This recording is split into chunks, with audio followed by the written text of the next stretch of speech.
17-årigsreglen, den er vedtaget. Folketinget har lige stemt ja til de nye regler, og det betyder en kæmpe ændring for de 17-årige. Fra den 1. juli må alle 17-årige sætte sig bag rattet og køre helt alene i dagstimerne fra klokken 5 om morgenen til klokken 8 om aftenen. Uden for de her tidsrum skal der altså stadig være en ledsager med, som vi kender det. Så fra klokken 8 om aftenen til klokken 5 om morgenen må du ikke køre alene som 17-årig. I samme ombæring, så sker der det, at de første 3 år, du har kørekort, så må du ikke have en promille på over 0,2.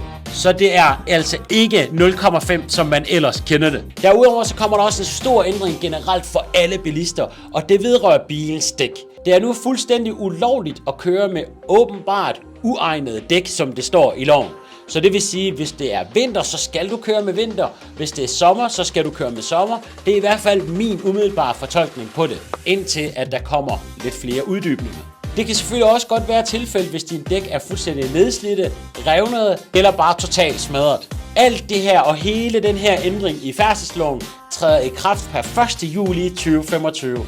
Kæmpe stort tillykke til de 17-årige. Tag alle dine venner og veninder i kommentarfeltet, så budskabet kan nå ud. Og vigtigst af alt, husk at følge os, som vi fører den her til mål sammen med jer, så kommer vi til at holde jer opdateret hele tiden. Vi ses derude.